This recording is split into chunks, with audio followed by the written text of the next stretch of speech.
Hello and welcome everyone to another episode of Post Credits Podcast, a podcast where we talk about movies. This is episode 11, recorded on January 2nd, 2025. And on this episode, we'll be looking ahead the first 4 months of 2025 and talk about the films where we are most excited to see. It's a ripping and roaring 4 months too. It's not a great 4 months, I'll grant you that. Yet. Yeah. And since we're recording early, there will be no box office talk. We'll catch up with that next week. But it should be a good episode, a mini episode of what we're excited for, what we're disappointed to see.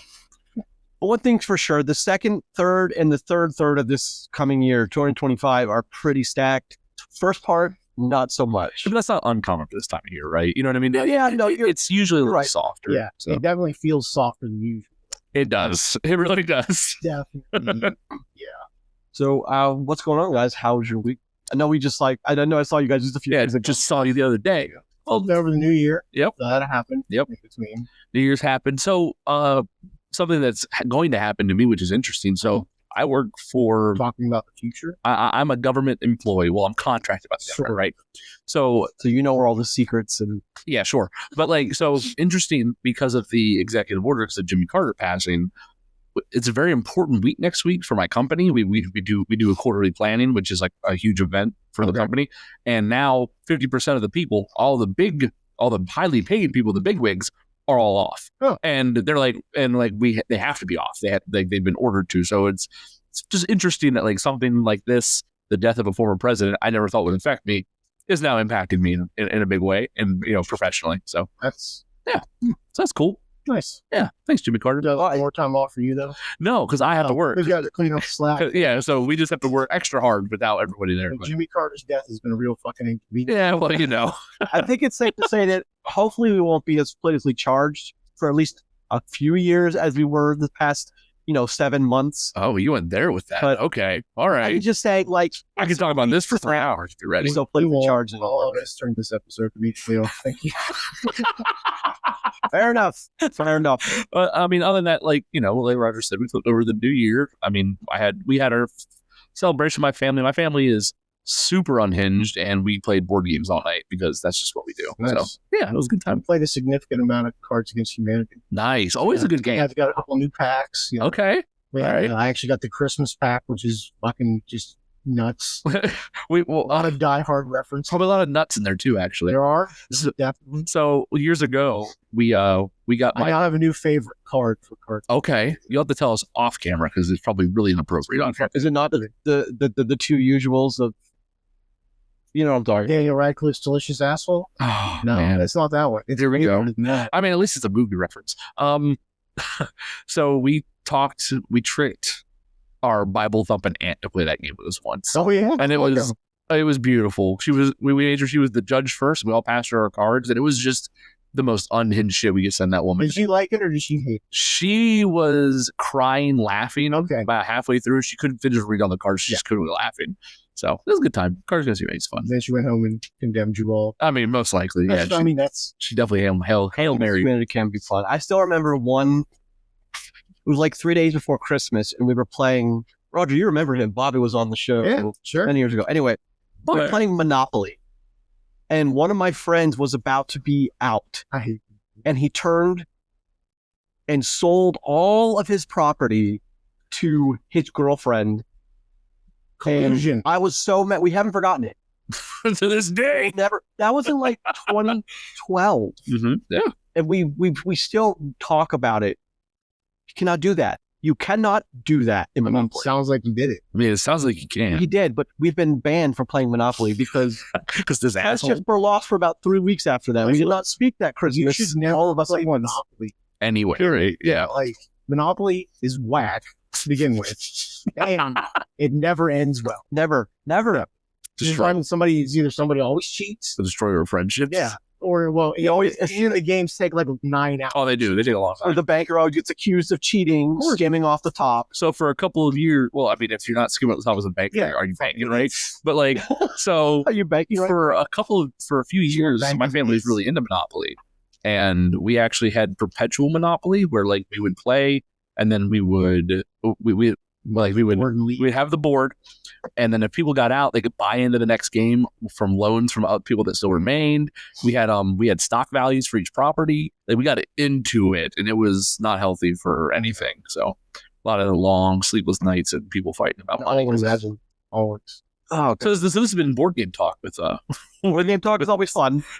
As you can tell, I am still very sick. I'm better. we good. I'm still very gunked up. Keep rubbing my eye. I got something weird with my eye, but as you can tell, you can hear it's really bad. I'm on meds. I cannot shake this thing. I'm on the back 9 hours. I think so. What's that? It's like nice brag about being on meds. Yeah. I mean, you're going to get on meds sometime. Sometimes. Yes. Anyway. Well, guys, we're going to talk about a trailer coming up in a minute, 28 years later, and Superman, two very big trailers that debuted this past year towards the end. A lot of comments, I'm sure, swirling about. So to look forward to on this episode, we're going to talk about some trailers and what we're looking forward to until from the 1st of December to the end of the end of April 2025. So it'll be the 1st of January. But I'm going to say December. You're like all over. Oh my goodness. Fine. The sickness, I don't think I have written here 12/1. That's why I said December. Okay. I did it to myself. You're good. Well, gentlemen, let's start the first episode of 2025. Let's start it off the right way, talking about 28 years later, baby. No, we're going to start it with a movie recommendation because it's my turn to do so. It is your turn. Yeah. So I am actually going to recommend a movie that I couldn't put on my anticipated and most anticipated list, and that's going to be the Mission Impossible Dead Reckoning Part 1.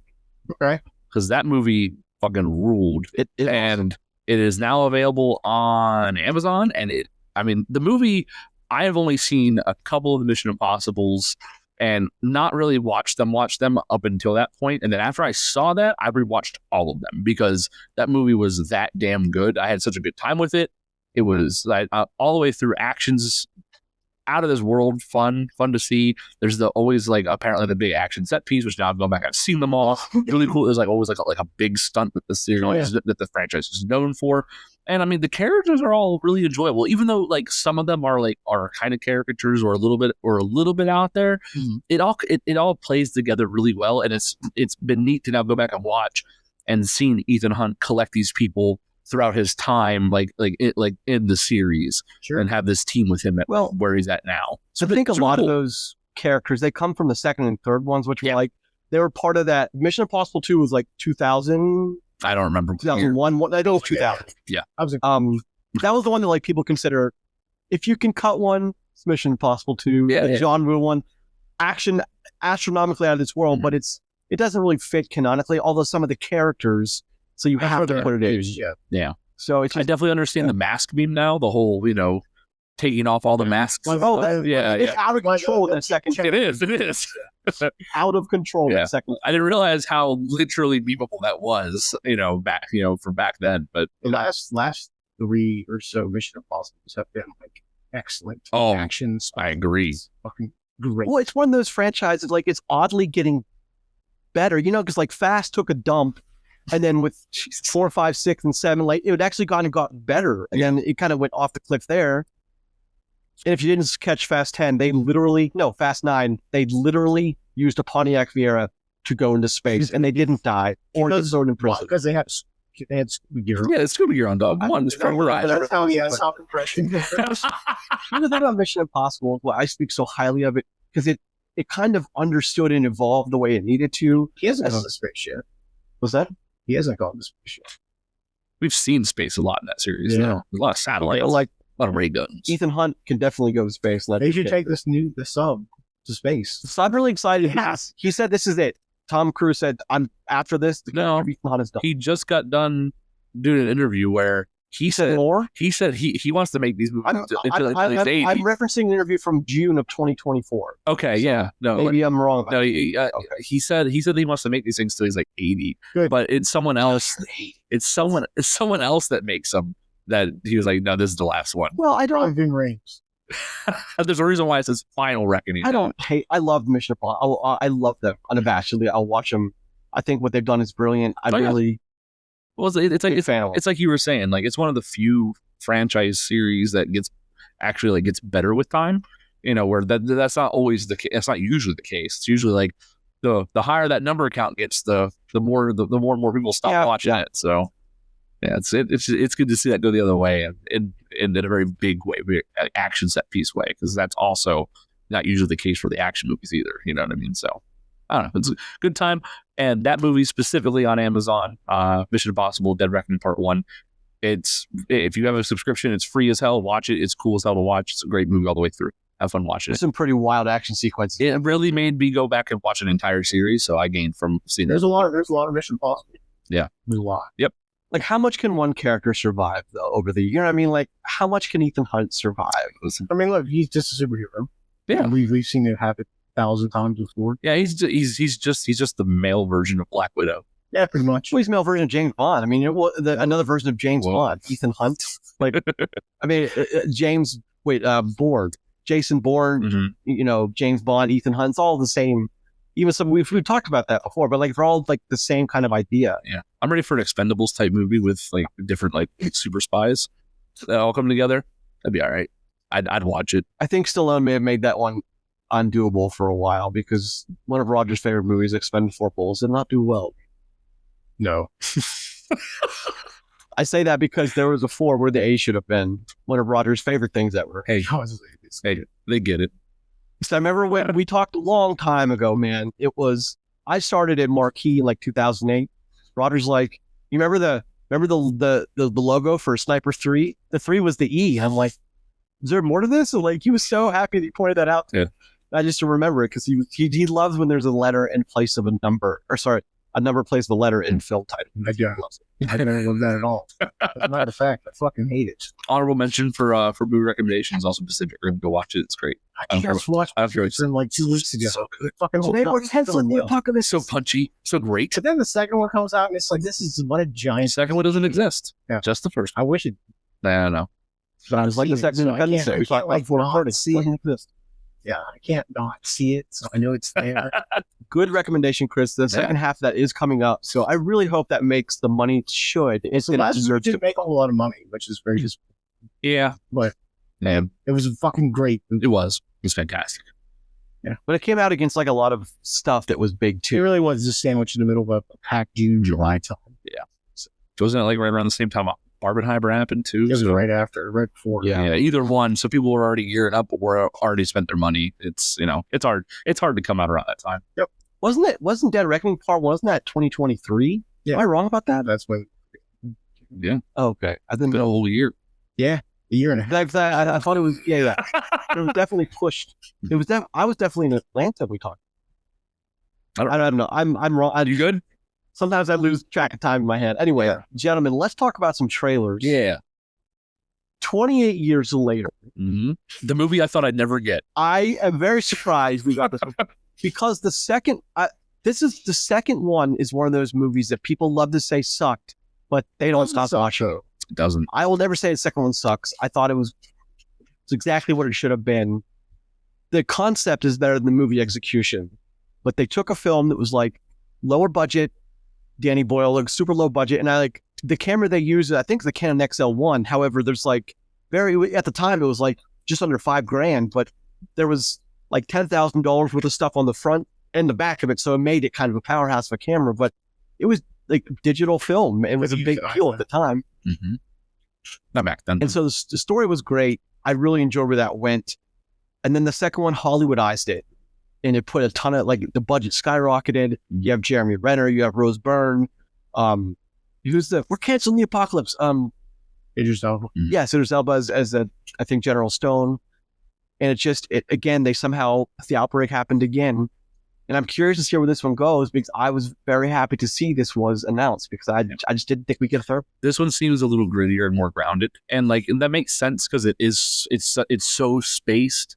Like in time wise from the last one, both in like the amount of time we've waited, but like just movie timeline wise. So it's like, the idea of what humanity looks like 28 years later is much different than 28 weeks, right? Yeah. So it's like you have the opportunity to take that a few different ways, and the way they went, it always makes the most sense to go that direction with it, which everything's slower, things are simpler because it has to be at this point because everything that we've built and strived for is gone. So now the struggle becomes the people that remember and the people that, are adapting, correctly to the way the new world works and what that means going forward. A lot of weird shit happens.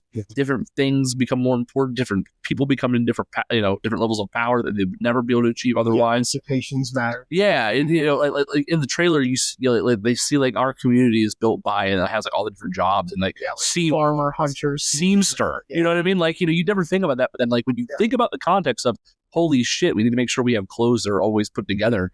It's like something as simple as that. Clothes that'll last. Yeah, it's it's such a cool concept to go for. I like post-apocalyptic content anyway, and this is right down that alley. Where like in 28 days and 28 weeks, even it's not really post-apocalyptic yet. You're still in the goddamn apocalypse, really. Yeah, you're just everyone's just trying to Well, I think that survive will apply to that kind of visual thing. Yeah, but like in this, like all they're trying to do is exist at this point. This is everything. Well, it's just neat. It's like The Walking Dead. Like the people are the infected are no longer the problem. It's the people, the shitbags that take advantage of the system. It's always the people. I also do love that it's directed by Alex Garland, which the last thing got for him was Civil War, which was pretty excellent. Was very well done movie. He did that. Correct me if I'm wrong. You guys liked Annihilation a lot more than I did. I love Annihilation, but it's because I've read the book, and the book is out of this world good. That shit's fucking crazy, bro. Yeah. I wasn't crazy about Annihilation, but I admit the movie was well made and well written. I think he had. I wish I had done some drug. Watched it. That's probably fair. Yeah. Whole different perspective, I'm sure. But so, I mean, like, with this coming out, like, talking about specifically the trailer is also a great trailer. We haven't even mentioned that yet. Like, the trailer for this movie is so good. And it's creepy isn't even the word. It's literally unsettling as we watch it. I've like, the one we watched is like the official trailer, but there are plenty of cuts that remove all the points where like that cuts away from the guy like reading the war poem in the background to make it to where it flows through and never stops the war poem. It's actually it's even worse because like that whole creepy cadence and that voice that goes the whole time never stops. I think that's even creepier than like what's on screen. Everybody visual sounds creepy. Played on a wind up Victrola. You're not wrong. Sure, you're not wrong. But like the trailer is so effectively unsettling. The imagery is good. I don't know anything context-wise that's happening, like story-wise, which is perfect for a trailer. Yeah, that's all we want. Yeah, exactly. So it's like this is good, and it feels like it's being made with some heart behind it, which is everything I need to really bet on. The other thing too is like I hope this is the last trailer. No one's agreed. More. Just let it and go. One trailer. That's it. No more. You can't sell the tickets. That's your fucking problem. Yeah. Oh, but the thing is, we know a couple of things that they cannot change. We know that the infected die within days without eating more, they die. So like we already know that from canon established, because if going in the second one, it was gone. Effectively, the infection was gone. Yeah. And then the U.S. military is involved. Of course it is. The U.S. military is involved. It's because Robert Carlyle was the guy who went with his kids to see the mother, which was. I always say it's Catherine McCormick, which was Martin from Braveheart. So I just every time I see that woman, she's amazing.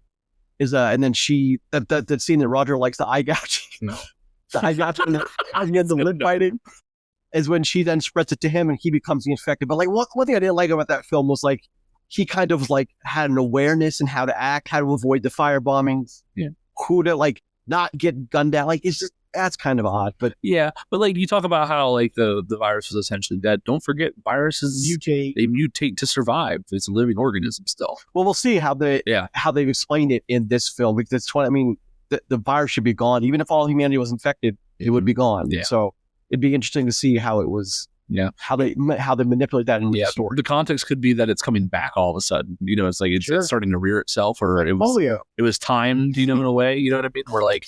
All these corpses, all these zombies that have fallen over, like eventually they just stand back up, and it's like that's terrifying to think about too. Well, damn, look at that. Yeah. Which makes their own which could make their own buried dead a liability after 28 years. People die. That's actually I don't like anything about that already.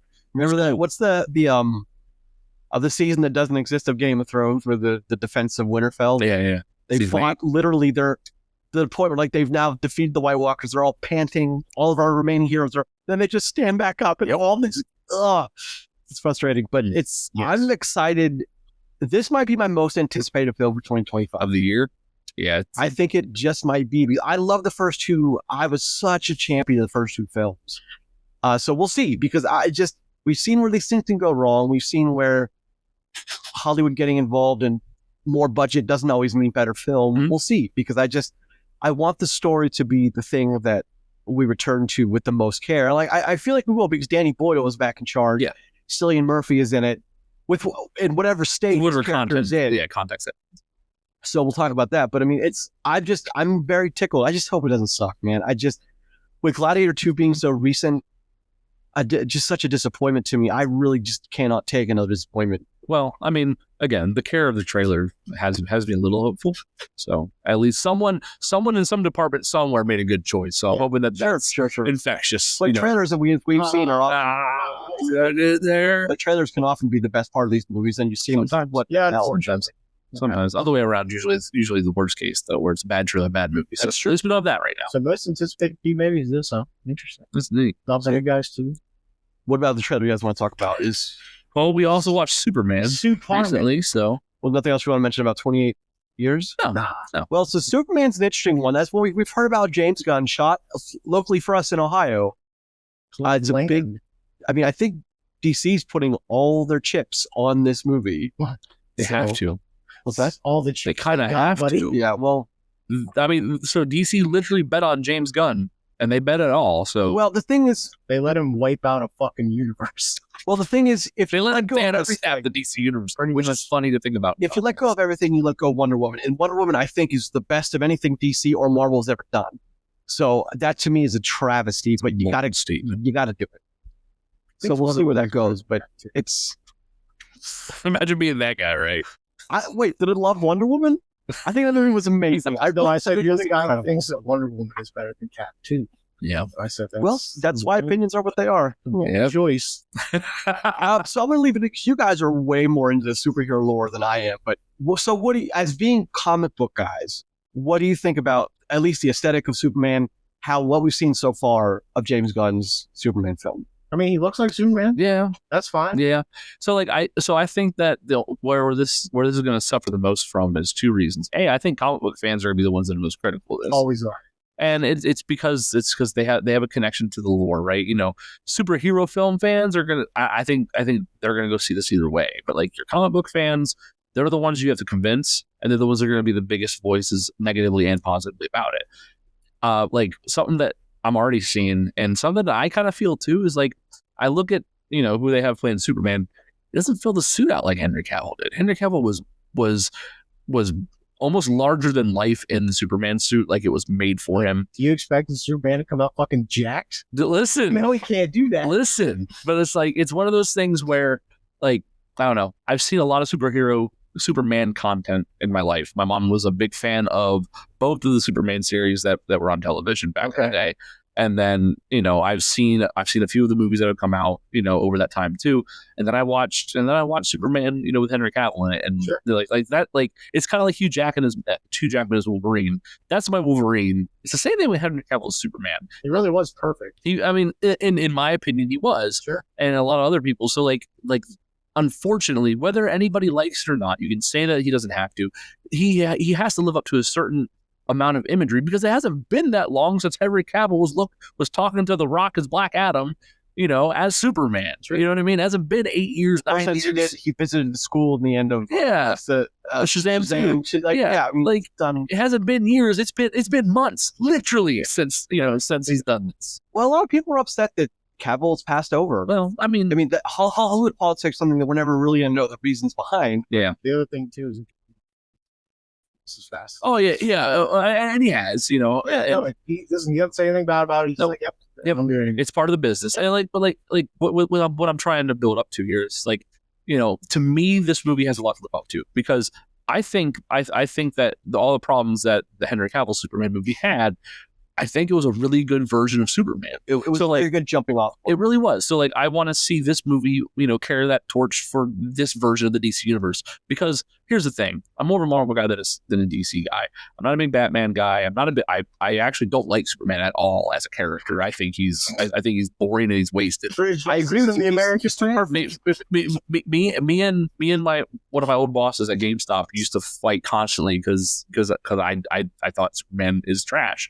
But all that being said, like I want the DC fans that haven't got a really good like version of their cinematic universe. Like I've got to see a lot of good Marvel stuff, Sure. X-Men stuff, all that kind of all that, and like I want them to have that too because there's nothing like when there's a good movie, everyone benefits. Oh yeah, so I want that for them. Deep down, whether it's Superman movie or not, I want to see a good movie. Mm-hmm.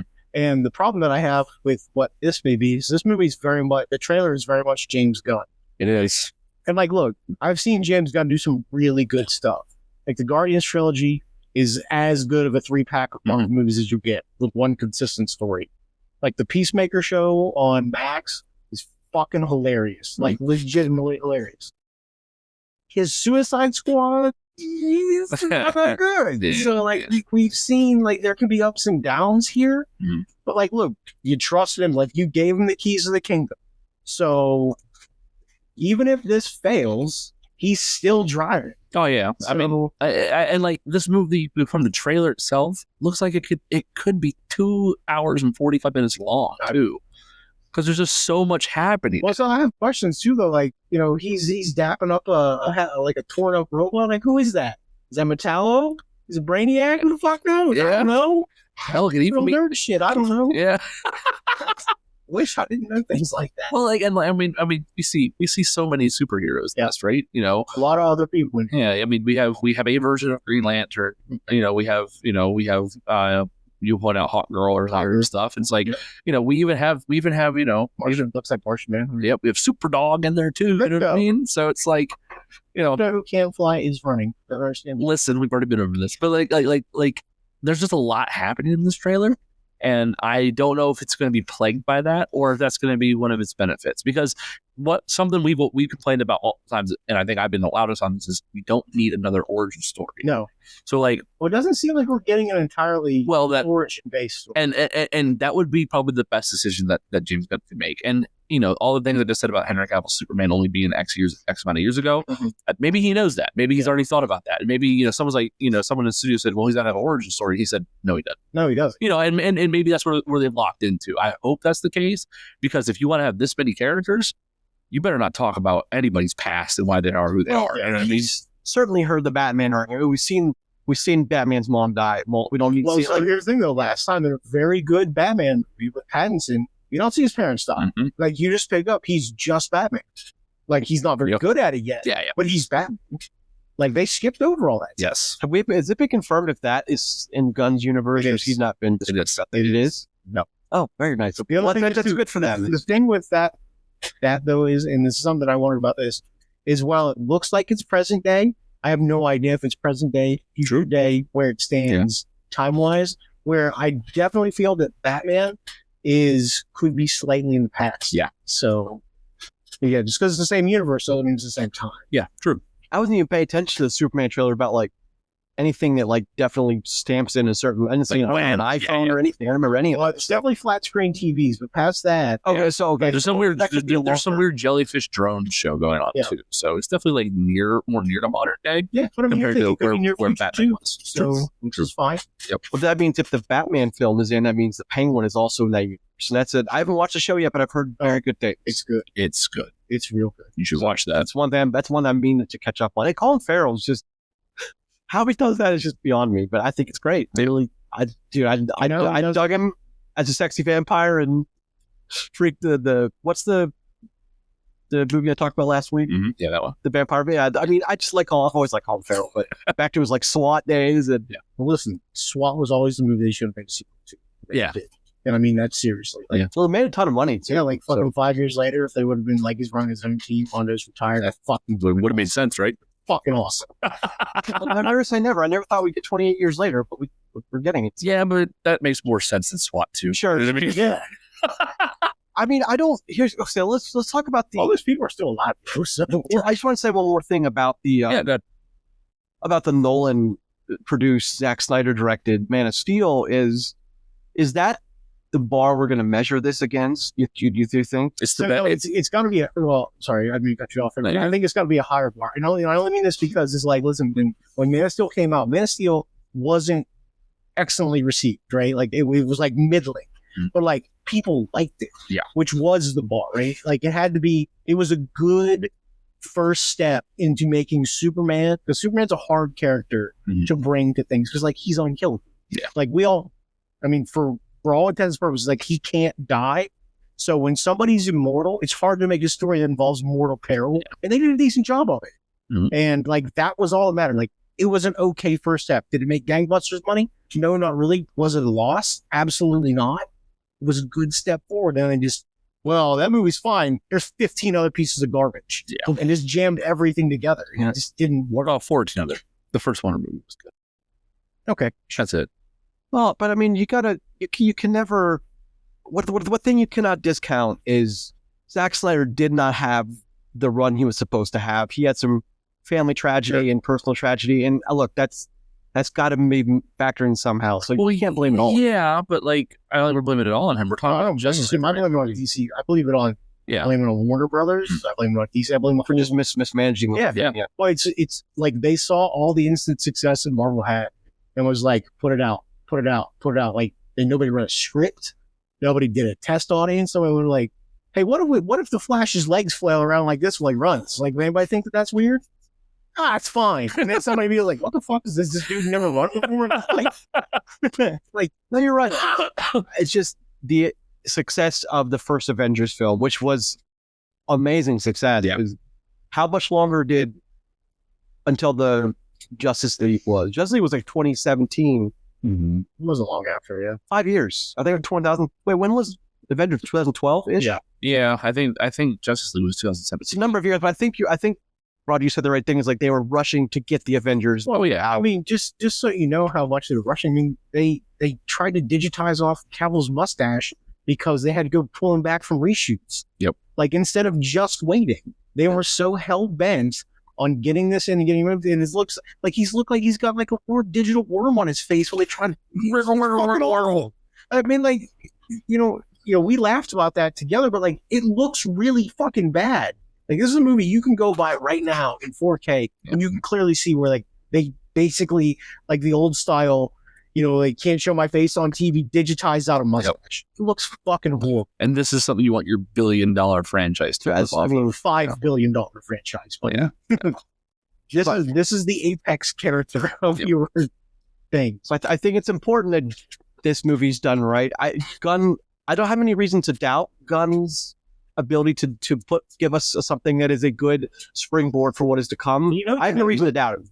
You know, he can make a good movie. So, especially a good comic book film. Yeah, but we've seen bad ones too. So, we just got to wait and see. So I was looking at this thing. You know, he did Slither. I didn't know that.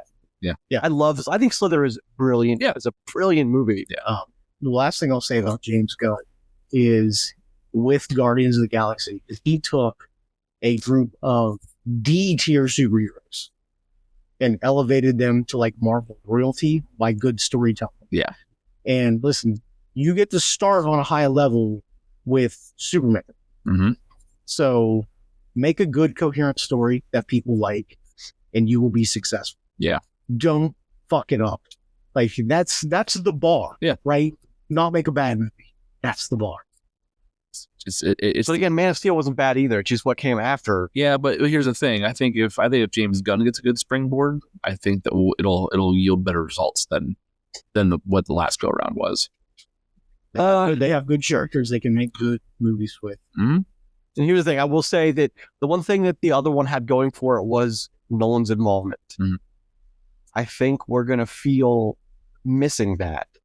I mean, I really think we're going to feel. I don't think it should feel like the last DC universe. Yeah, I should not feel like that at all. If I'm them, I want no connections. I don't want anybody to leave no besides characters. Like that's it. Do you know what the most popular DC television property was of all time? Batman Beyond. It's Teen Titans Go. Fuck. What is that? Shit sucks. It's Teen Titans Go.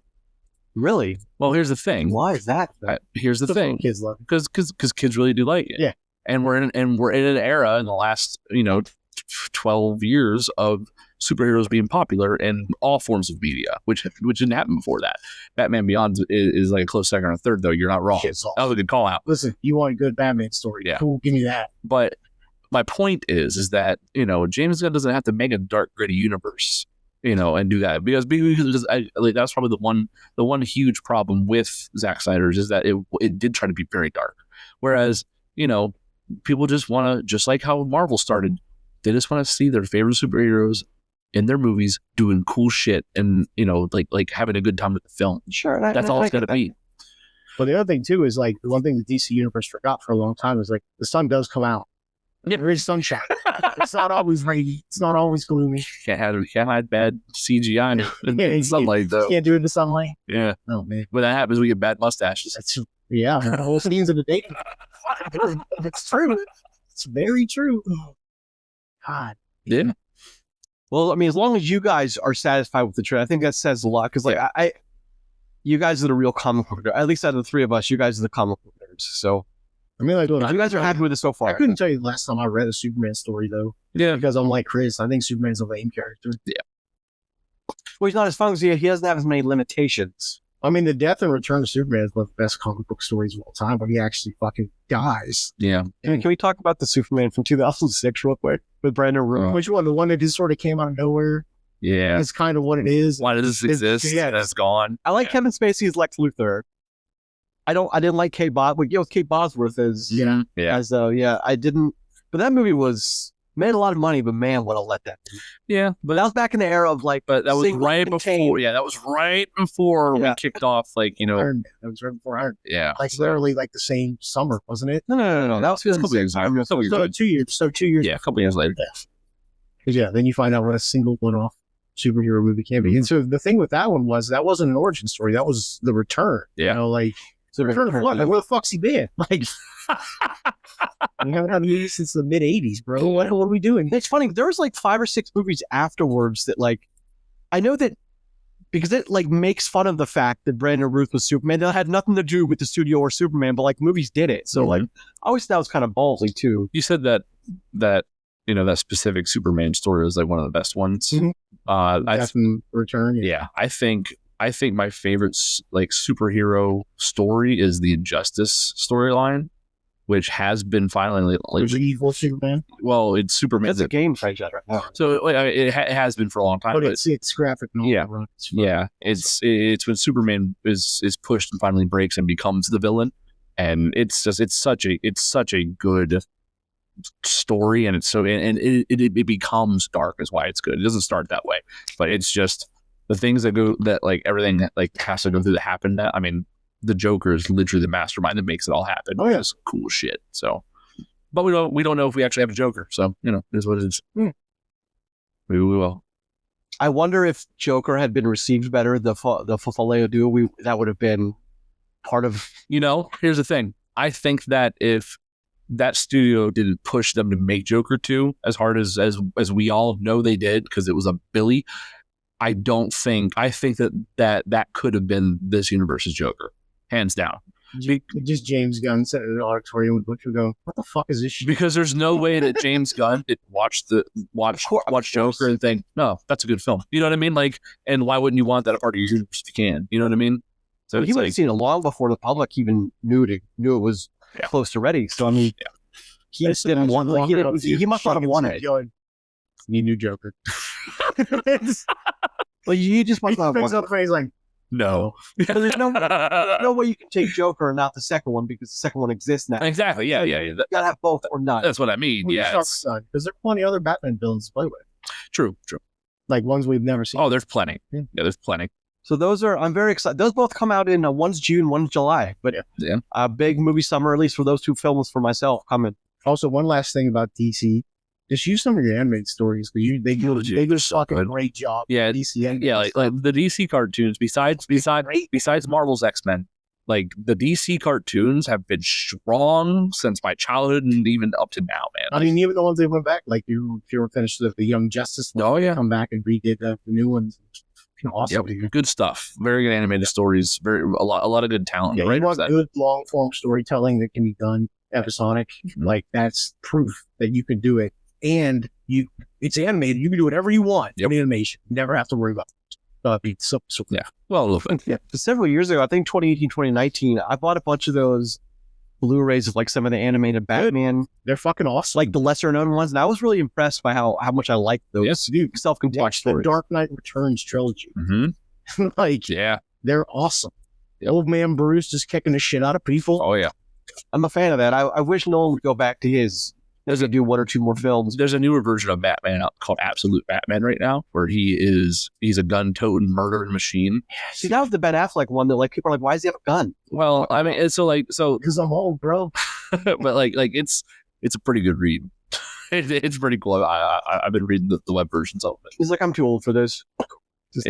Well, he's not old though. He's young. He's just murdering people. So it is what it is. But it's cool. Vigilante Batman. Well, boys, let's get into the meat of the episode. Let's talk about some movies starting January 1st, not December, January 1st up till the end of April. Mm-hmm. Let's talk about what we got coming. Yeah. So what we're the most excited about. yeah, as I say, yeah. So we I have each mine. have any from. I have mine like order that they come out. Okay. Okay. Yeah, I tried to make that Okay. easier. Okay. We can do that. Yeah. We can do it that way. So, want me to go first? I'll go first. I'll just do my first one. Yeah. We got. I mean, so like, here's the next thing that I actually care about. So just relatively soon with Den of Thieves 2. Okay. Because like, listen, that trailer is fucking awesome. The trailer goes so hard. It's good. Like, I'm down with it. Yep. You know, so give me some Gerard Butler and Baby Ice Cube and let's go at it. Baby Ice Cube. What else would you call it? I know. I mean, That's who it is. yep. You're right. That's who it is. Let me go. Yeah, sure. Well, the next one is I'm excited for Flight Risk. Believe it or not. Are you really? So I have a thing for those films that force the That are bad? creativity of a script Okay. into one contained area for a long time because you have to be clever. Like Phone Booth, I always go back. I love that film, but you have to be clever in how you do things. Because Yeah. otherwise, it's going to be boring and no one's going to care about it. I put Flight Risk on my list, Flight Risk on my list Mhm. as well. Only because like, and I didn't because like, listen, I've talked to you guys about it, like, I'm not a big fan of Mark Wahlberg. You know, he has 1.5 characters. You know, that's kind of right. But like, I got kind of excited about Flight Risk when I saw the runtime. Do you know what it is? Like 78 minutes. What is it? It's 90 minutes. Oh, that's Hell It's yeah. like hell yeah. All right. that does not include trailers. That's okay.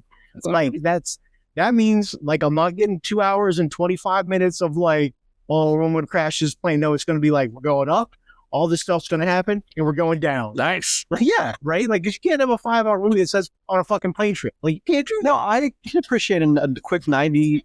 It's a good story. People will, there's not, life won't help that. Mm-hmm. So How much you want to bet, though, at some point he gets kicked out or is hanging on to like before he falls? The wheel? No, I Like the hat door, yeah, I think the door hash comes off and he does the whole like the single strap out the hatch. yeah. or the whole like, and then someone kicks him out. You think, Yeah. get off. Somebody's getting kicked out of the hatch. I Air Force promise. One, baby. Get Yeah. off. His hair unnerves me too. Mark Wahlberg's hair, like he's got like it's just gone. I don't know. I like Still to got believe that's what his hair really looks like. Oh man. And they're like, Mark, you can't wear your wig anymore. He's like, No. I'm excited for Flight Risk. Okay. All right, that's impressive. I didn't expect Flight Risk to be on anybody's Well, list. look, there's not a lot to choose from. if you wanted me to have X amount of things on this, Something's gotta make it, right? Something's gotta make it on the list. What about you, Chris? What about you? My first one that shows up isn't until February, and it's Captain America. That's something that's very understandable. So I have Cap 4 on my list. So I think all of us probably because that's a big one. even with all of our fears about it, all the things we've heard about reshoots, you know, the fact that the trailers give away so much, I can't help but be excited for how big this movie could be if they do it right. I know right now odds are against it in that sense, and that is what it is. But I'm gonna go into it excited for it. Hopefully, I get a decent film. I don't need it to be the best Marvel film I've seen. I need it to be better than what we've gotten lately. That's what I need. Well, You know what I mean? it's on several reshoots, so like it's only so good it can. I know, but I like Anthony Mackie. I like Harrison Ford. You know what I mean? Who Like, doesn't like the man's been everybody at this point. Now he gets to be the Red Hulk. So Get off cool my as shit. You know what I mean? I hope you know it's Like when he's in Bruno. It's like, get the fuck away from me. I always like that you always talk about that magic trick that I saw a clip of someone showing Harrison Ford in his own house. yeah. Magic trick. And Yeah. he does this magic trick and Harrison Ford's like, Get the fuck out. yeah, he's like, Get the fuck out of my house. In a Harrison Ford way. It's wonderful. You Scarlet I'm still Witch. gonna wait. So, I look at you put Cat 4 on your list for the complete opposite reasons I put Cat 4 on my list, because I think I'm very excited for Cat 4 to be a fucking Yeah. and I mean like legitimately an awful movie that's going to get terrible reviews and make no money. Yep. I'm kind of excited for that. Yeah. first choice. Den of Thieves 2. Oh, Yeah. I good? It's the first. I'm like when I watched that movie, I'm like, there's no way it's getting a sequel. Like I would have bet my life. I don't want to be in a sequel, man. We're going to Italy. Italy. Well, of course. Yeah. You know. And it's like the subtitle was Pantera. Yeah. So what's your second choice? You just no, my second choice is Cat 4. Okay, but Yeah. so we limited this to ourselves to theatrical releases. Yeah. I want to talk about some of those streaming stuff we know is coming, but that stuff can change and drop the hat more than the theatrical stuff can, so we know what's slated. Yeah, I didn't even look at that. Nope. Well, I mean, I'm just going to mention. I'm not going to. Yeah. Didn't have any part of it, but I'm surprised no one said Wolfman. I only say that because it's the same people of The Invisible Man, which I was know. excellent. I know, but here's the thing. That bar's really high. That bar's high, and werewolf stuff, that bar's real low. Well, Back to Underworld again. I was going to say. Back. that first with Benicio del Toro and Emily Blunt, that movie, that's a -1 for me. I was going to say, like, it's a negative.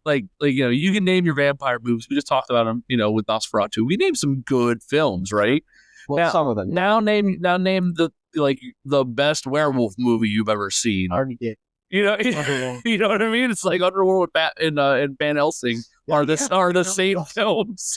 I don't know about that, but I mean, are we considering Teen Wolf? I mean, okay, so you can't, but Teen Wolf's actually a good. it is. It is. All right, so we're up to 3. Okay. Yeah. 2.5, maybe. There I are want to. literally hundreds of vampire movies for us to sift through. And we're like, maybe there's 3 decent ones. And we're including Underworld and Van Helsing as decent werewolf There's like movies. 5 movies, so I can just. Hold on. Choose. I said decent. I want to do 20 essential werewolf movies. I want to do the top 5. Essential? There's essential? Essential. The 3. The essential. Dog Soldiers from 2002. Number 4. Never fucking heard of it. The Company of Wolves, 1985. Ginger Snaps from 2000. Nope.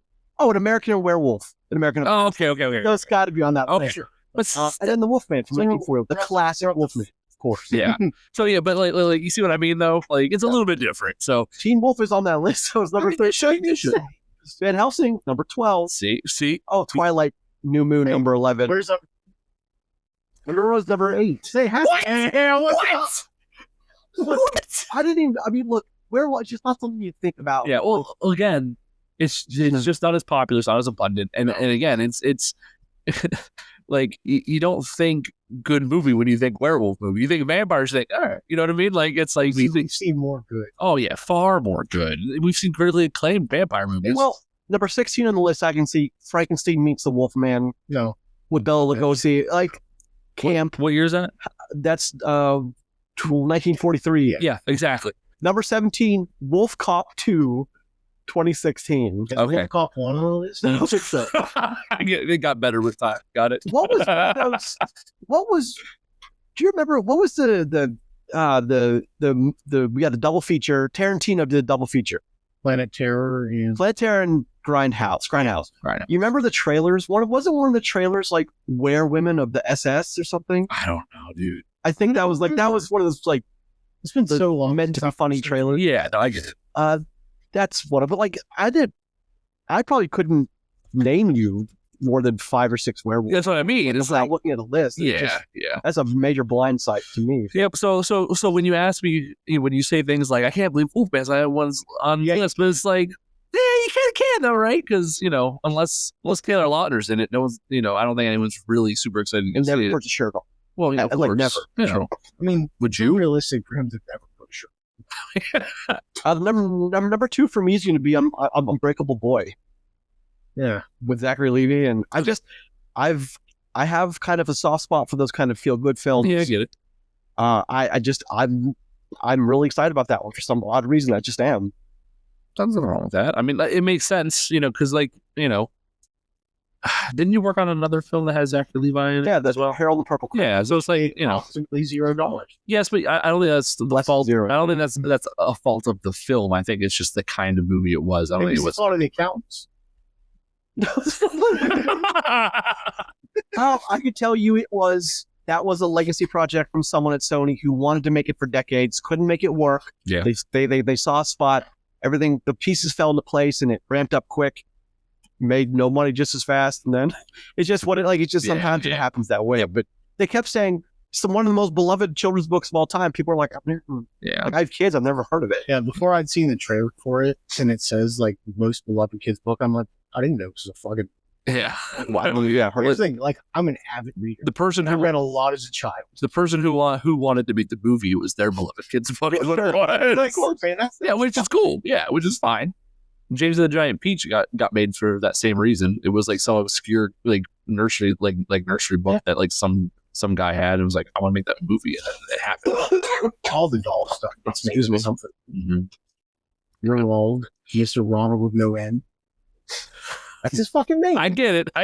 Ew. Okay, my second movie, still in order, is okay. So I had a really good time with this studio making another film that I was really into this year that just passed, in Longlegs. I'm excited for the monkey. Okay. So I've seen the trailer now that we saw Nosferatu. I looked into it and I watched the trailer a couple more times, and it's. I don't know if it's a good thing or a bad thing that it's like the modern day version of Final Destination, but with a monkey. Hey, we're getting one of those. And we're getting one of those too, which is also kind of wild. But like, I don't know, like Longlegs was so good for me that I will now give credit until I'll see what they make until they make something So they bad. screw it up. Yeah, exactly. And this is a little bit weirder than Longlegs. Which It says a lot, right? But like it's a little more outside of the box of reality, more to the zany, more to like the whole curses thing. And like, this is a cursed monkey that everyone dies around. So like, I don't know. This looks incredibly As violent. people tend to do. Yeah, this looks incredibly violent and like way too gory. And I'm hoping that I have a good time with it. And this one, I'm excited because Longlegs was so good to me in its execution that I hope this is kind of fun to, just kind of turn the brain off and watch people get, splatted. I'm down for that. It's been a while. Cool. So The same, like you didn't use that same logic for Wolfman. I thought that interesting because The Invisible Man, I'm telling that was without a doubt one of the best movies that. it's also been a while since Invisible Man hit. You know what I mean? And while it is Blumhouse and all that, but it's like, That's like the best of Blumhouse too. it really is. So Then the same wasn't Fantasy Island also that year, which also. So here's the thing: like Blumhouse puts out like 10 things a year. yeah. So like, but I've talked about this many times in our past life. Like, all they need is one to hit. Get a Bunza studio for X amount of time. Because they stay such low Yeah. budget. Like, look, they're probably still living off fucking Invisible Man. No, the chances are you're correct on that too. So With how low their operating costs are. yeah. It's a good chance. I mean, well, they knew Megan. Mhm. Megan was the monster shot after, which we get another one of those. So here's the thing. We already used the M3 meme, and we're about to get Megan 2.0. What happens when this thing does really good? They make a third one. We can't do the whole. They can't do the whole M3 thing now. Well, so you can't say no because we're getting a second one. So No. That's not how I would go about it.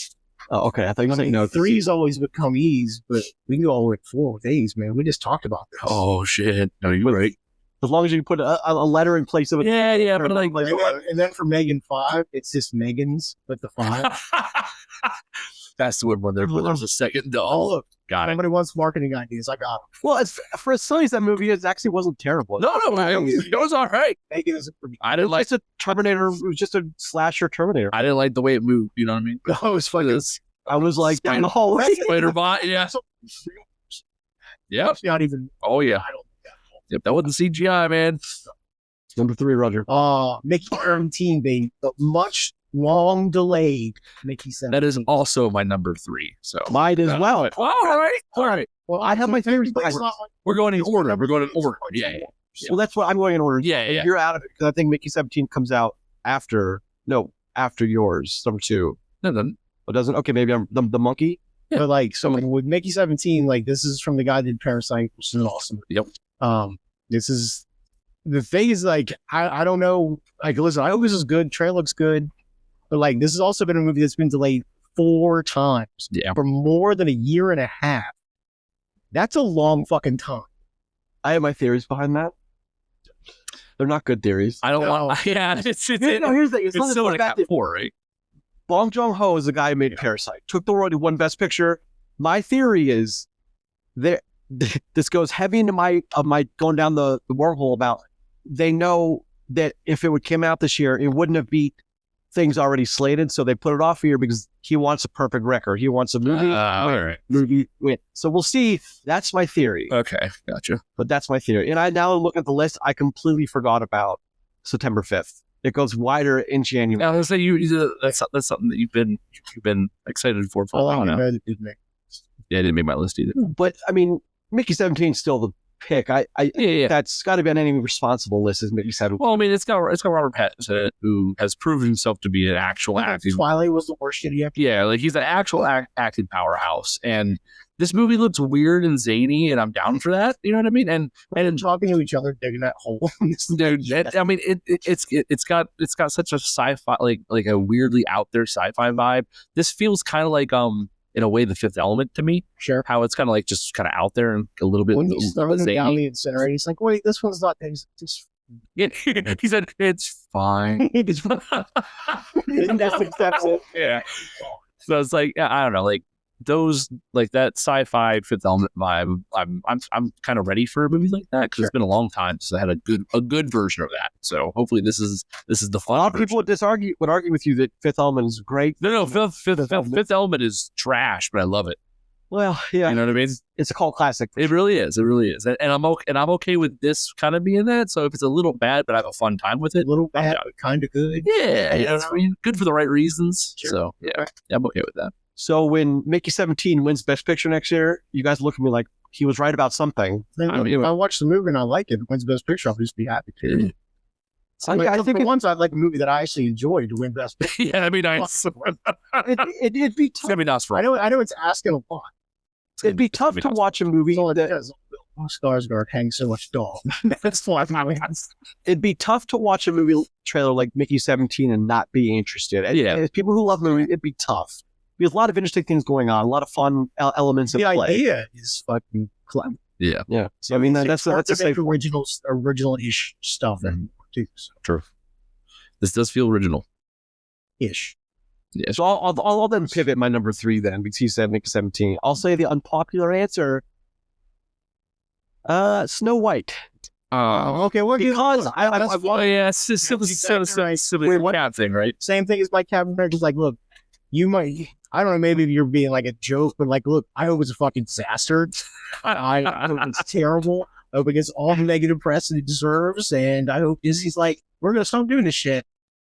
I think Disney might be that mode already. I think it's important, and I think we just saw that the power of the celebrity is diminishing, and like, I don't want the movie to fail. I never want a movie to fail. Yeah, but like Rachel Zegler said a lot of things that like she had no business saying, and now she can say whatever she wants. What do you always say? Yep, you gotta be okay with the decisions you make and how it affects. Especially as an adult, you have to be okay with the consequences come from what you do. But like, I love Snow White as a story. I'm interested to see what happens. Yeah, I'm interested to see what kind of product we get with all the negativity surrounding it. If it makes money, if it doesn't, if it's watchable, if it's decent. Like, I'm just curious. Yeah. I think my curiosity is what puts it on the list more than anything else. I mean, so Snow White is one of my wife's favorite Disney animated films of all time. So I really want this to be good for that reason.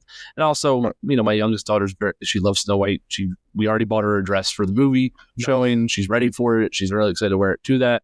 But like, the pettiness in me wants to see some of this movie not do great, you know what I mean, for one reason or another. But like, in the end, I don't want it to fail because I want to keep having the chance of getting like good remakes, good live action remakes. I know we say that like we did, like, do you really mean that though? So listen, like, okay, like let's think about a universe, a different timeline where the first 3 Disney animated movies that were remade to live action were fucking awesome. Okay. Like 9s and 10s. Sure. That's not a bad thing, right? It is. And Cinderella's not terrible, but like they're not 9s and 10s. Those are not. But if they were, how awesome would that have been? And then to get Dumbo and it not be a weird fucking dumpster fire, and then to get Aladdin and it felt just like watching the animated film again for the first time. Like there's a universe where that is an awesome outcome, and we wouldn't be upset with that. You know what I mean? But we're used to being let down by it. So I don't even know that. So yes, I understand what you mean. Yes, I hear things. They're going to keep pumping, but I prefer them to be better. Yeah, that's true. But like again, though, if they had all been good at this point, I think honestly, because I'm so cynical on some things, I'd be like, they're going to fuck one of these up. Okay, yeah, that's fair. And yeah, like something like that will be bound to happen. Or the fact is, like, they're not even trying for original stuff anymore. Like that's what's bothersome to me. Because like, look, I have no doubt this movie's going to be horrible, right? Yeah. Like there's nothing points in the direction that's good or enjoyable. But like, look, I'm going to watch it just because one, I'm going to have to. Yeah. Even if it's really, really bad, I'll have so much more fun talking about it. Yeah. I can't. I mean, the dwarfs just look weird, right? Yes. You know what I mean? Like, and like it's the whole. The original idea to me was worse. Well, what we have is better than the original idea. I agree with that. But if you don't know what that is, Google it. I agree, but that doesn't make this idea. No, sure. No, it does not. I mean, I've seen another less bad. Yeah, right. I've seen like people talk about. I've watched YouTube videos and people talk like they don't move right because of this and this anime, and like they did it wrong and this and this. So I wonder if like Sonic, that will make Disney make it better before release. I mean, we're running out of time. No, at this point, again. At this point, the thing that's the biggest problem. Don't get me wrong; they look weird, but like the biggest problem is they didn't just employ some little people to do this damn thing. There are plenty of actors in that space that would have loved this. This would have been a dream role for some. You know what I mean? Who was the guy? Tyrion Lannister. What's his name? Peter Dinklage.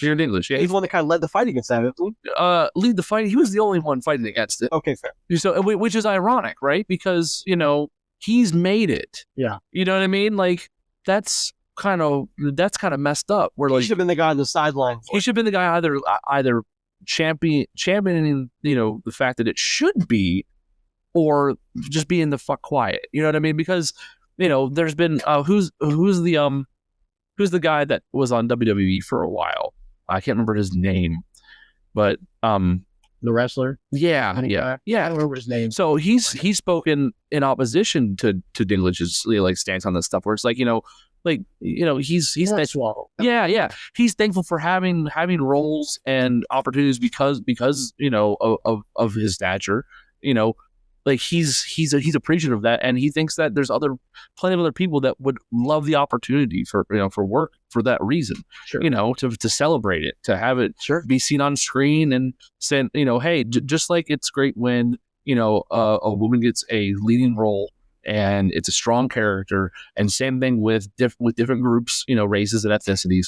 It's the same thing where like some kid can look at that and say, oh, well, I could be in movies too then, right? Yep. Like, it's such a big deal. And I can't believe that in some twisted version of 2024, about to be 2025, we've ended up in this realm of, like, now we're just going to digitize this role instead, when the first move was to have random actors of all shapes and sizes doing it. Of course. And then the knee jerk is to then make them animated. That's crazy. Well, that's just what they had to strike about too. Is like, again, it's weird. It's a weird play for Disney. Spam robots.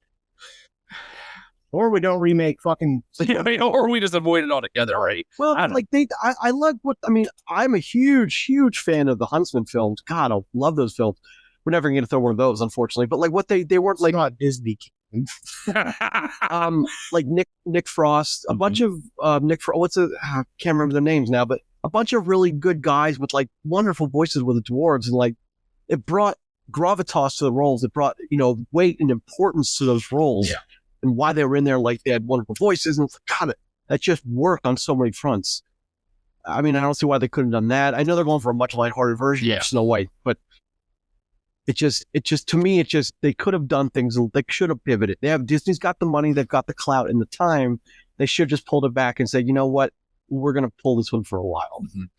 Yeah, but they did. Especially when the Ziegler stuff started. When Rachel's like, you got to do something about that. You can't just let it keep going. No, they don't have to do anything about it. It's their choice. So here we are. And here's the thing. They made her apologize, and they had someone apologize for her on her social media accounts, which is even more hilarious. So I mean, they've done they've done all they're going to do about the negativity. They've done all they're going to do about the current way that the movie plays out and the roles involved. So now we just got to wait and see what they ended up with. And I'm in Roger's camp where I'm ready to blow this thing up. I'm ready to go nuclear on this. Well, I want reasons not to blow it up. I want it to be so bad we don't even fucking talk about it. I would love for that to be the case. I just have zero. I have more faith that Wolfman's going to be spectacular than this thing's going to have a shred of dignity left in it. That's where I'm at on it. Well, Snow White comes out opposite. It comes out the Alto Knights and Ash. No, there's We're nothing. talking about Snow White. It's by itself. Yeah, there's nothing against it right now. Right, but I'm saying is like Disney would have made sure of that too to make it Weird to get their money. Well, I don't even think it's for the money. I think it's to save face. They want this to be as successful as possible. It's got to be number one. So they can go, hey, it was number one. It didn't make the money we wanted, but people still went and saw it. It gives them a lot of different social outs that I think they are more than okay with. So here's what it is. I can't wait to talk about it. So we're on your number 3. Technically by 4 because we did 3 together, and then you pivoted to your next one. Well, I pivoted, but like it's 3, so you're still 3, and then he'll start with number 4. Okay. Well, then we go right. Well, I mean, you don't have to. So let's go to number 4 then. Yeah. Okay. Is that Bagman? No. Bagman. Yeah. Black bag with Black bag. Yeah. Oh, really? That's a movie I don't care. It looks all about. Well, I mean, it's got Fassbender. Like I watched Alex Bender is like fucking secret agent. Come on, dude.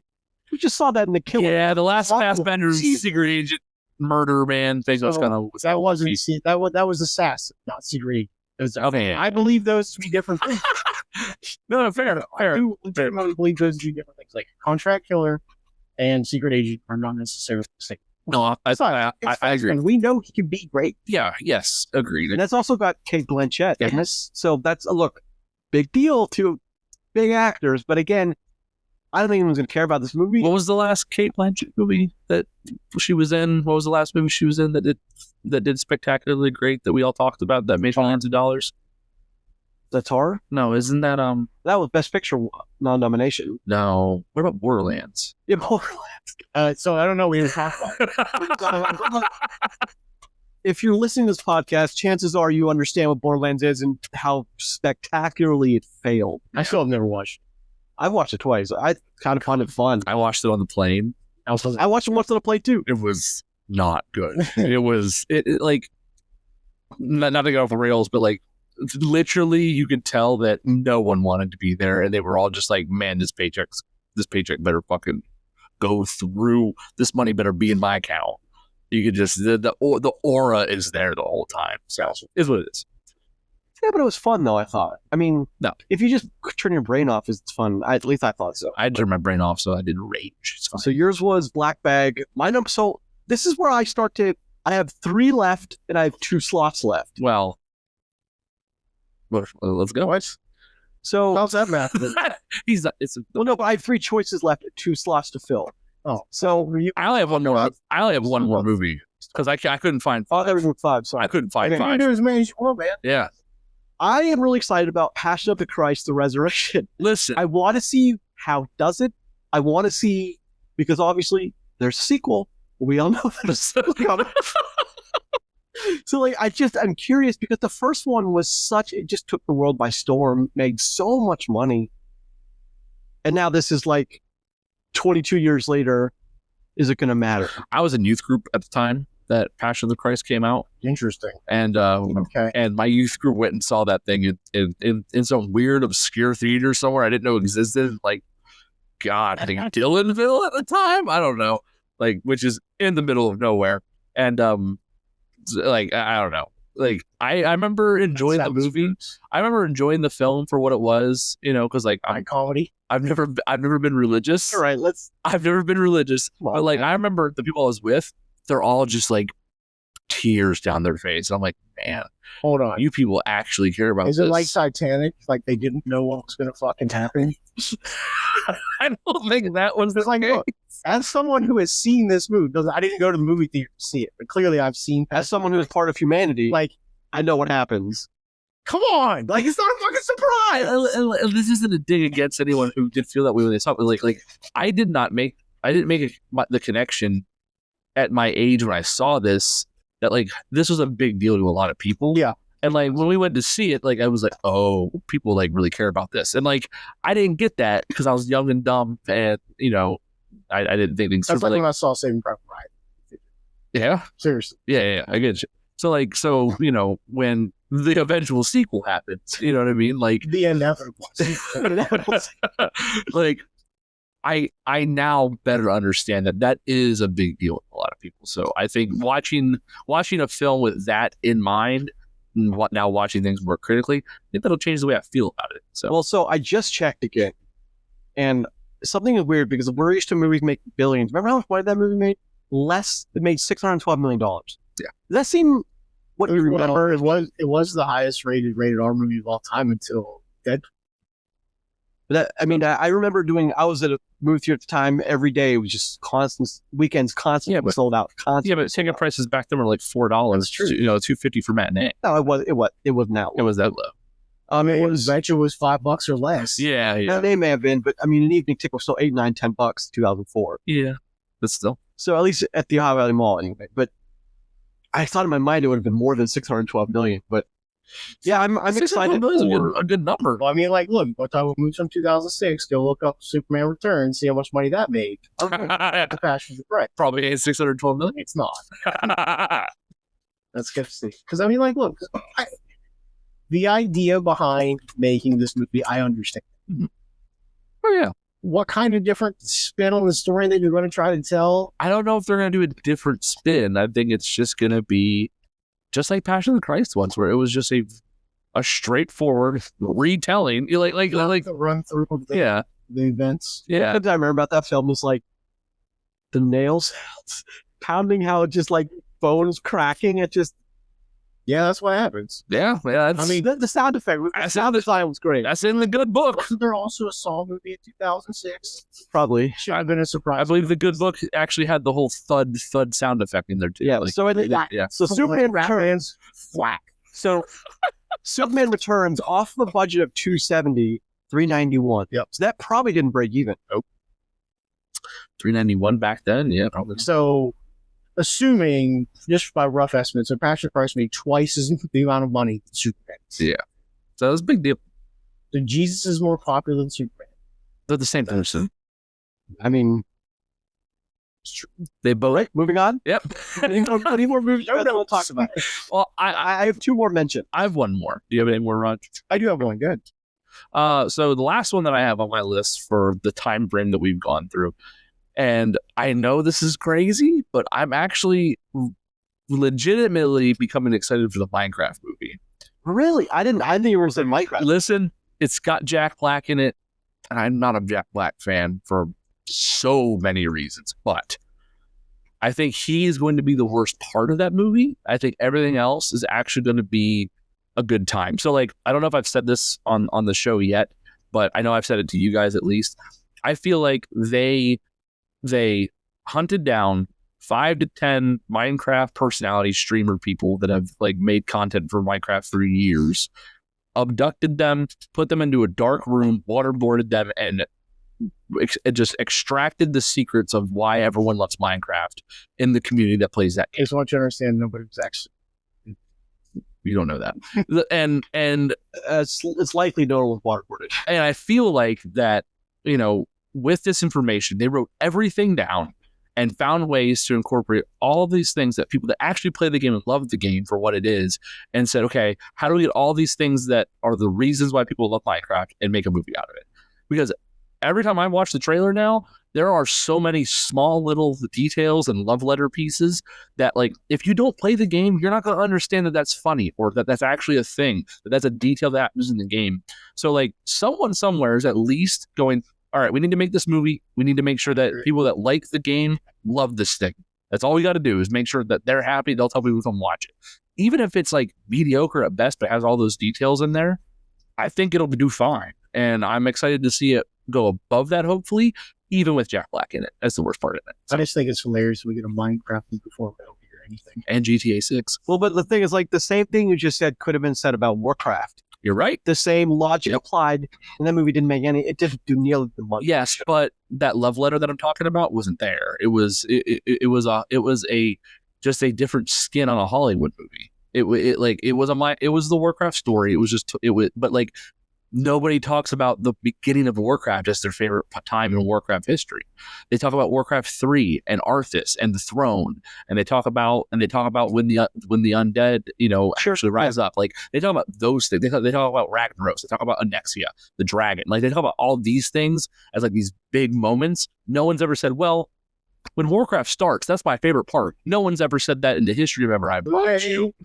Where this, like I said, like the fact that like they touched the redstone in this trailer and it lights up, but just barely. That's a detail that you wouldn't know unless you played the game.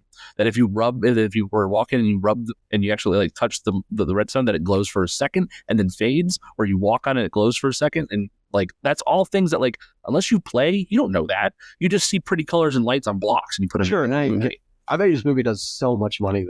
I don't know, because Minecraft is not where it used to be, like popularity wise. Like if you wanted that, you'd make a Fortnite movie at this point, and even that's dropping off still. So it's like I don't know what you'd do, but I think that if kids are still really in Minecraft. No, they're not. They're in Roblox.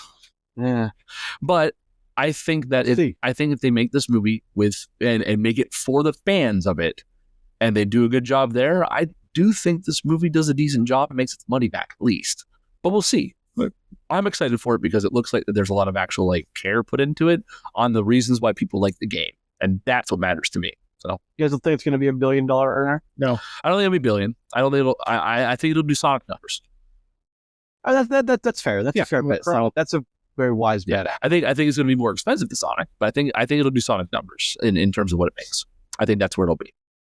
I think that it'll have legs, but it won't make like gangbusters on week 1, 2, 3, or 4. I think it's just be consistently making money for a while. I hope that's the case because we need wins like that right now. Agreed. You have another movie you want to mention? I do.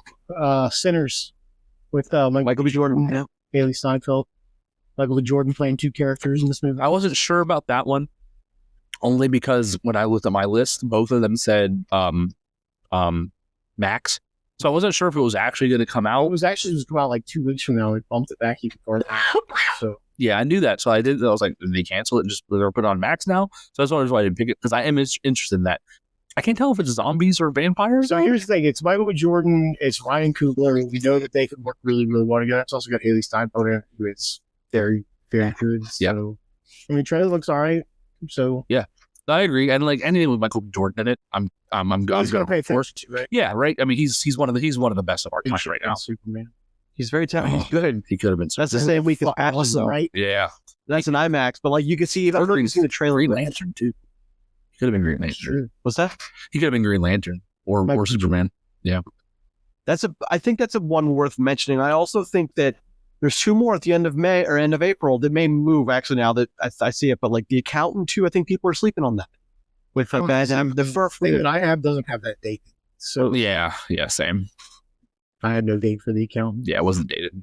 I did love it. I thought the Accountant film was excellent. I mean, I think it's good. Yeah, it didn't make my list because it didn't make my list either. But also, I hope this movie does more is Until Dawn. So Until Dawn was weird. I hope it does Minecraft numbers. Is that an actual video game property, or does it just have the same name? Because I saw the cover photo for it too, and I was like, wait, is that the actual game? I think it's the actual game. I think it is. It looks like the covers. Until Dawn is a game series that they've made more than one of them at this point, but like that one, the first one, was hugely popular. It was a what kind of game is that called, Grayson, where you have to like choose your adventure kind of deal? Like a walking sim or something? No, not a walking sim. It's anyway, like you make choices in the game, and it kind of plays out like a long movie that you're making the choices for. Okay. So it was really popular. It was really good. It was one of the only few good ones of those. Okay. And it was like it was eerie and spooky, and there's like 11 different endings to it. Wow. So it was kind of like it was, besides that one and the weird like spooky game where you had a camera and you saw everything through like the camera lens and stuff. Like it was the only really like spooky game that was any good. So I couldn't tell if it was the actual video game property though when I was looking at it, and I only looked briefly. But like the fact that it is, that's cool. You know what I mean? I hope it does well too. Well, they were remaking. I think they've remade that recently for PS5. They're remastered. We're getting a game. I hope it just doesn't suck. That's all I care about. Yeah, it just suck because it's going to do damage to the brand if it does. Yeah. I don't want it to be as bad as House of the Dead, but I mean, I want people to be like, oh shit, that's pretty good. Yeah. We should check that out. Like, I just want that to happen. Yeah, because I played House of the Dead and thought this needs a fucking movie. Just weird rail shooter that. Well, It's an odd choice for an adaptation. I'll give you, it's an odd choice. Yeah. It sure is. So let's talk about, in January, Netflix has Back in Action. And then we have something we forgot about that I think has been delayed a number of times. You remember the trailer for You're Cordially Invited with Will Ferrell and their kids are getting married, Reese Witherspoon? No. Do you remember that trailer? I think that's going to be a bigger deal, although it's hard to tell on streaming, but I think it's going to do something. does it have Will Ferrell in it? Cap is on this list. Bridget Jones, Mad About the Boy on Peacock on February 14th. Don't care. I think the statute of limitations has passed on Bridget Jones. Yeah. Just saying. And The Gorge. I keep saying on Apple TV, that's something to pay attention to. Okay, so in all fairness, if Apple TV is making it, then I'll at least pay attention to it when it comes out. Sure. And listen, Apple has kind of earned that, from me, because I think Emancipation was the only thing that wasn't great I mean, that we've seen. Napoleon is. Yeah. Go ahead. Go ahead. Napoleon has its. Listen, it's a big budget movie. Yeah, That's for sure. It has its praises. Weird movie, weird execution, and some weird goddamn choices made. But They make good stuff. But yeah, like overall, Apple has way more hits than misses. Sure. You say the same thing about Hulu, but like Apple's is just their catalog is much smaller to choose from, so it's a little different. But I'll pay attention to that because if it's on Apple, there's a good chance it's gonna be a. Do you know who's in it? Watch. No. The two stars, Miles Teller and Anya Taylor-Joy, two of the best of their. I think we'll settle both of them. We'll see. Is she playing a weird person? No, they're both playing people that watch opposite sides of the gorge and something comes out of the gorge. To answer your question, that's all she plays. So yes. Well, I mean, if that's her stick. I'm glad you understood my question. I know. Oh, fair. Okay. I got you, buddy. The Electric State on March 14th on Netflix, another big one. That was a massive budget film too, Yeah. so it could do something. I don't know. It's just one of those things. It's hard to gauge. Chris Pratt has a mustache. He has like a wonderful Fu Manchu type looking thing. Listen, he's perfect in every way, so why not just wear a He's mustache? his favorite actor. He's I cannot his, give you his that. favorite voice actor. No, that's Sure. correct. Yeah, I cannot give you that. one of the best voices in movies, right? Highly successful. Super, just undeniably talented. I want to punch both of you in the face. But right, so we're not big on January to. You're gonna say we're not big on it. Oh, no. We're not going to go January to April. However, I mean, just for 1 second though, May alone has Thunderbolts. Don't talk about this. We're going to talk about this later. But yes, the summer is way better than the beginning. Yeah, I'm saying it's like it's just it kind of really kicks off there. But Yep, and when it comes to that time, we'll talk about it then. And I'm sure there will be many more options to choose from too. Even if we look right now, compared it, like there's more that's going to be announced. We're about to hit Sundance, festival. Yep. It's going to have a whole bunch of things picked up from it, and like the movie options will be more robust for the summer picks. Yeah, but even we'll also see some of the stuff slot around just in this time frame, just for the Oscar stuff too. So true. We'll definitely really see some of that stuff change around. Yeah. Again, though, like it's pretty weak winter. Like it is soft. It is. I'm actually interested. I think once we're done here tonight, I think I want to go back through and look at last year's movie releases and see what actually came out between January and March March and April, and kind of see, because like it feels like we have less to choose from. Night Swim. Night Swim was like back in the next thing. So bad. That's terrible. Oh, The Beekeeper. That's fun. I still like. We had a decent time with Beekeeper. We really do. We did. Anytime Jason stayed in kicking ass. I mean, listen, now he has a handsome gray beard. Listen, the fact that he was beating the shit out of phone scammers was just. Dude, he tied that man. So I feel like that's so relevant these days too. It's like it feels so good. I don't care what happens to them. It's a good villain. It's the modern day. Oh, Argyle. Listen, that was my double one. You were big on Argyle. There's a big miss by Apple, by the way. Oh yeah, fucking big. Oh yeah, true. I killed my master, my boy Sam Rockwell. That was Bob Mark. Now it's Madam Web. The next February 14th was Madam Web. There's more to pick from it. I said it was better. I said it was more to pick. Ordinary Angels, which we liked. That was fine. Yeah. Sure. Dune Part 2 was March. So that was in the same Dune Part time frame. Kung Fu Panda 4, which I liked. I thought that was okay. fine. Arthur the King. That was good. I mean, I think it was. dog movie, man. Yeah. Oh, Ghostbusters Frozen Empire. Which I fucking wanted to kill myself. Godzilla X Kong The New Empire, which I didn't think we hated but didn't love. It is bad. That movie was It good. is fun. That movie was good. I think so too. Like good with like 4 O's though. Yeah. And also, just talk about the movies that we watched. So, Monkey Man, Love fucking movies. Civil War. Also good.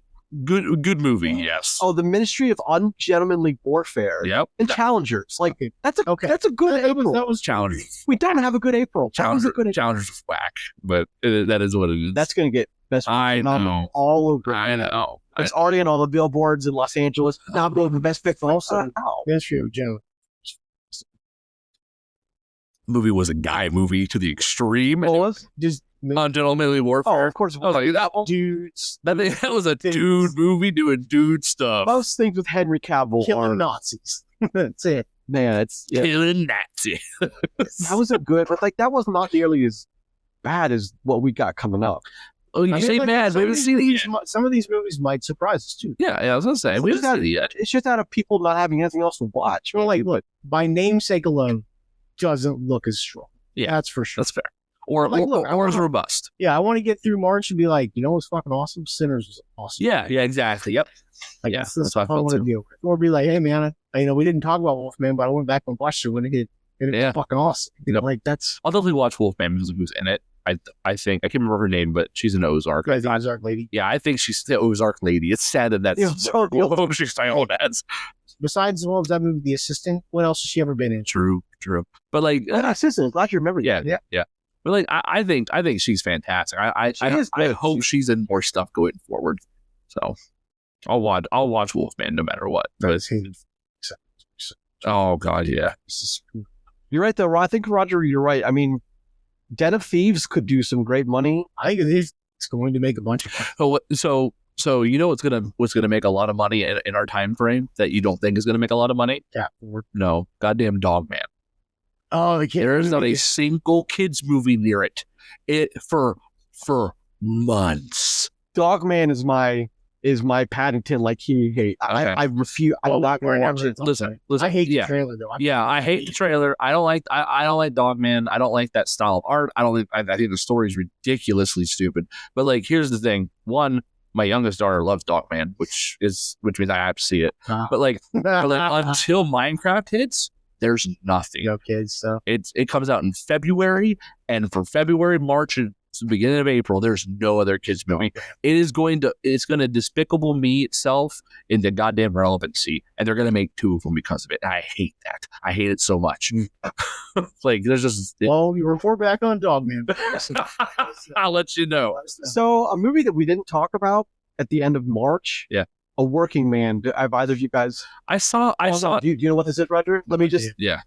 Let me read you the synopsis. Is that the Robbie Williams monkey? Nope. Levon Cade left his professional band to work construction and be a good dad to his daughter. But when a local girl vanishes, he's asked to return to the skills that made him a mythic figure in the shadowy world of counterterrorism. Directed by David Ayer, Jason Statham, David Harbour, Michael Pena, Jason Fleming. Did you say left a band? Yeah. Like Yeah. rock band? Yeah. Left his rock band to go work construction. Sorry, his profession behind. I may have. Oh Okay. my god! I was like, I You didn't- didn't fucking run this. No, his profession behind. I was like, Jason Statham in a band? What the fuck? Do you know what I seen? Jason Statham. Did he just sing like this in the microphone? No, he's the drummer, dog. No, he You know he's the drummer. But I mean, sweat. that cast though, like we gotta pay attention. I mean, I didn't even know. We need to pay attention to that. Like we pay attention to Beaky. The way Yeah, that wait till it comes out. And go, that was awesome. Yeah. does that change any of your No. mentions at all? because I saw Beekeeper, which was cool, but Not very it wasn't great. Yeah, but watching those scammers get the shit kicked out of them. Oh, 100%. Yeah, Just so sad. chef's kiss. Out of the drawbridge and let him go. That, he killed a lot of people. Like a lot of times I was like, These people were probably innocent. you know, like, Let's be honest. well, Statistics state not all of them committed that much. here's the thing. Like, you know, in any other movie, Care anyway? No, God, let him die. in any other movie, he drives like we see him put that truck in gear, and that guy screams, and then it goes off the bridge, and then like the camera cuts away. Right, we never see it. But here's the thing, and then later on, we get the cops. They're like, you know, he left us something, and there's a truck hanging there. The guy's alive, hanging there too. No, that guy fucking died, just like everyone else in that movie. Like that movie went there, which that was kind of cool. Yeah. Hey, all right. I mean, I also didn't mention The Amateur with Rami Malek. Could be great. It really could be something. Rami's good. I think he's an actor you really got to pay attention to. You know, I don't know. Just talking about bad movies for a second. You guys, what was that movie with? I think it was Ben Affleck, and like the guys or the woman's memories were all like jumbled up, like broken up into pieces and stuff. If you're remembering the future, is that? Yeah, something like that. What we call that? Paycheck. Yeah, Paycheck. Is that what it is? For him and Uma Thurman. I think maybe. Thurman, Right. Where he has he has his memories erased for a year or whatever. Yeah, Hey, yeah. That's Paycheck. Yeah, check. Hey, it's fucking awful. Yeah. That's in the bad time of Ben DVD, Affleck. by the way. That's that's Aaron Eckhart's in that. A lot of big names. Paul Giamatti before a lot of big names. Before he was Paul Giamatti. Before his Paul Giamatti, yeah. I mean, you know what I mean. Like, Sure, no, I know. I mean, Sideways made him what it was, but I would say Cinderella Man. I mean, Sideways won an Oscar, so Yeah. Cinderella didn't know. What are you laughing at? No, well, you guys. So chuckle. Okay. Yeah. Well, I'm glad that we found something to be excited about. Although, I mean, we're in a weird state with theatrical releases post COVID. What So I said we're in a weird state, and I said Ohio. Thank you. Yes. All flat in Ohio. We're in a weird state with post COVID. All the streaming networks. It's all the strikes we just had in the film industry. It's in a weird spot. I just hope it doesn't go away. I don't want to imagine a world where movies are no longer released theatrically. I think it's a bad world. I think the quality standards are going to drop further than they already have. I'm worried about it. That's tough. What's that? Keep dropping. It's tough. No, don't. pretty fucking low. What are you looking at, Chris? You look very puzzled. I think there's another movie I'm thinking of, but it's fine. Okay. about the memory thing, but I can't find it, so it's fine. Well, what was it, Ben Affleck though? Because there could be like one or two. It may not have been bad ass. Reindeer Games. Reindeer Games. It was an awful movie that was Yep. fun, but awful. No, no one said that. All right, gentlemen. Thank you for joining me for the first episode in 2025. That's an episode. Once again, folks, this is episode 11 of Post Credits Podcast, where we talk about movies. Thank you for joining us for this episode, talking about our favorite or our movies we're looking forward to the most, starting in the beginning of January to the end of April 2025. You can find us on all of the Apple Podcasts, Podbean, Google Podcasts, Spotify, Amazon Music, and YouTube. If you're watching on YouTube, please, if you like what you see, please subscribe. And what's the other word? Like it. Like and subscribe. I'm an awful millennial. Jeez, I'm an awful millennial, but Yeah, if you're on YouTube, do that. If you're on Spotify, download it. Do the rating thing, do the review thing. It all helps us. Thank you. We appreciate you. send it to all your friends, make them listen to it too. Yep. Hold them down. and then make them listen to an hour and 32-minute podcast. No, don't even do that. Just silently go to their computers and their phones and download it, and then that's fine. That's all we need. Sync it into their lineup. Yeah. Set it up for weekly download. This was a follow on Spotify. Yeah, that's all you gotta do. If you're in a high school, just make sure it plays for the first 90 minutes of the school day on more than Yeah, down. We just go to your lab, go to YouTube, and pull us up, and just hit play and walk away. Get me out of this fresh hell, YouTube. Let's go. all right, we're out. Ugh. That was a